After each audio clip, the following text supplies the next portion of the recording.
Tenez le plus longtemps que vous pouvez avant de reprendre votre souffle. C'est bien ce que vous faites. Je vois la tête de votre bébé. Est-ce que vous sentez venir une nouvelle contraction ? Diane opine du chef, à défaut d'avoir la force de prononcer le moindre mot. Elle a tellement mal qu'elle a l'impression qu'elle va mourir là, sur la table de naissance, les pieds dans les étriers. Poussez, poussez, voilà, c'est super. Attention, la tête est sortie, ne poussez plus et laissez-moi faire.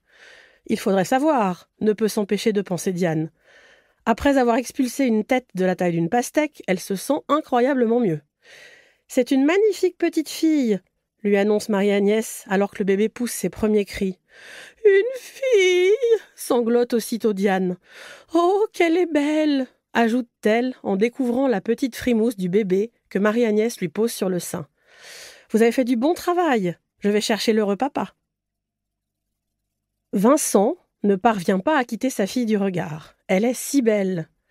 Il se demande comment ils ont pu, Diane et lui, concevoir un être aussi parfait que leur petite Margot.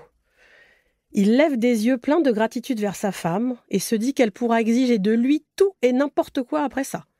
Quoique, il connaît sa femme, c'est un coup à ce qu'elle l'oblige à regarder encore et encore ce foutu MacGyver dont elle est fan.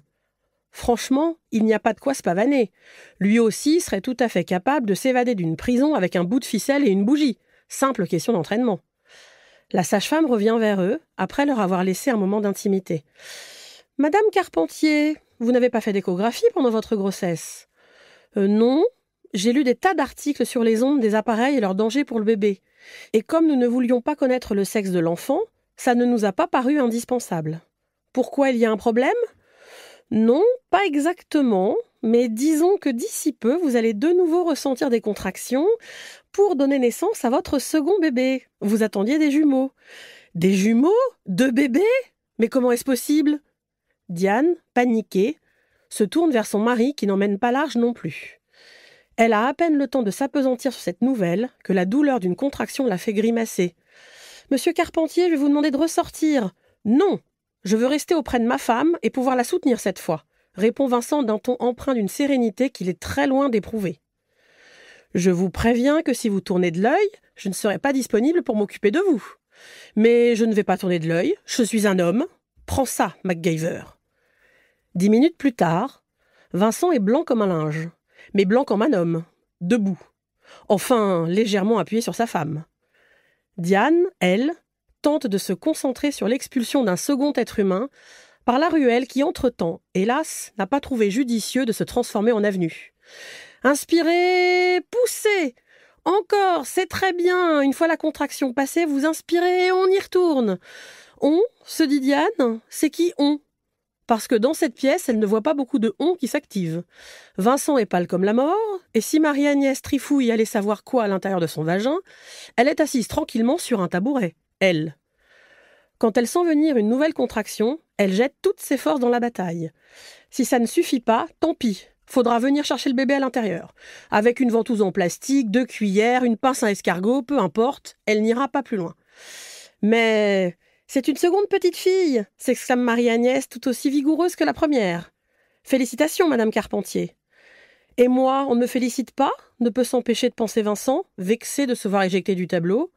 Après tout, c'est l'un de ces vigoureux spermatozoïdes qui est à l'origine de ces 2 merveilles, il ne faudrait pas l'oublier. Comment allez-vous l'appeler ? Demande Marie-Agnès. Diane et Vincent se regardent. En voilà une bonne question. 2 heures plus tard, Diane est installée dans sa chambre, ses 2 filles dans les bras, encore sous le choc de cette double naissance. Vincent est aux petits soins. Il lui a rapporté une tasse de thé bien chaud, et parce que l'heure de livraison du plateau repas est largement dépassée, plusieurs paquets de gâteaux. Soudain, Diane fond en larmes. « Oh, ma bidouche, ne pleure pas, on va s'en sortir, ne t'inquiète pas. Dès demain, je vais aller acheter un autre berceau et tout ce qu'il faut pour accueillir ce bébé surprise. »« Ce n'est pas pour ça que je pleure, hoquette-t-elle. C'est à cause du prénom. »« Du prénom ? Moi, je n'avais retenu que Margot et toi, Pimprenelle. Je ne veux pas que notre fille s'appelle Pimprenelle. » Sanglote Diane à chaudes larmes. Vincent est sur le point d'éclater de rire, mais il se retient. Sa femme vient de donner la vie par 2 fois, il ne se sent plus vraiment le droit de se moquer d'elle, même gentiment. L'appeler Pimprenelle serait une insulte à sa beauté. Regarde comme elle est belle. Livre audio complet gratuit disponible en description de cette vidéo.